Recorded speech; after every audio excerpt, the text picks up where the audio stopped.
සියල්ලටම වඩා නුඹේ සිත ආරක්ෂා කරගන්න. මක් නිසාද ඒන් ජීවනය නික්මෙන්නේය. හිත උපදේශ 4 වෙනි පරිච්ඡේදයේ 23 වෙනි පදයේ මෙලෙස සඳහන් වෙනවා.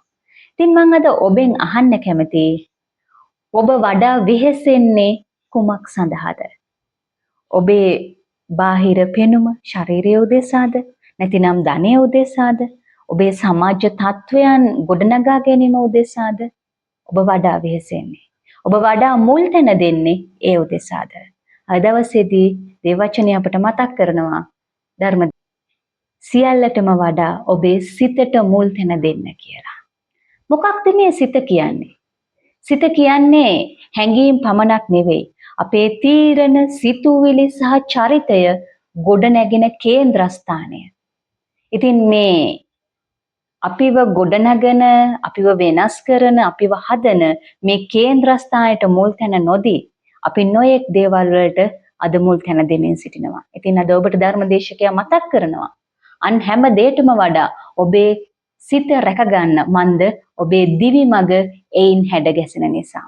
ඔබ දන්නවද මතෙව් 15 වෙනි පරිච්ඡේදය 19 වෙනි පදයේ කියනවා නපුරු චේතනා, මිනීමැරුම්, කාමරාග, සල්ලාලකම්, සොරකම්, බොරු සාක්ෂි සහ අපහාස නික්මෙන්නේ හදවතින් කියලා.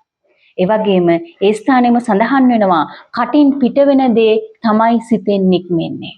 ඉතින් අපි ගොඩාක් වෙලාවට සිත ගැන සැලකිලිමත් නොවි ක්‍රියාත් කරනවා නම් අද දවසේ ඔබ මොහොතක් සිතන්න ඔබේ සිත ගැන.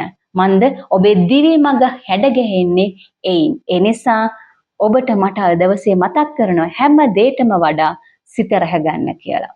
හොඳ නරක තීරණය වෙන්නේ අපේ සිත ඇතුලේ තබාගෙන සිටින දේ අනුවයි. එයින් නික්මෙන දේ අනුවයි. ඒ නිසා අපට ඇතුළු වෙන දේ ඇතුළු වෙන සිතුවිලි එක්ක මම අසාර්ථකයි, මම කැතයි, මට බැහැ, මගේ ජීවිතය මෙතනින් ඉවරයි. මේ වගේ සිතුවිලි ඔබ මොහොතක් සිතන්න ඒ සිතුවිලි ඇත්තටම සත්‍යද? ඒ සිතුවිලි පිරිසිදුද? ඒ සිතුවිලි ගෞරවාන්විතද? මේ සිතුවිලි වල අවසානය ඔබ හිතන්න මම දෙවියන් වහන්සේගේ අපූර්වම ඇවිල්ලා.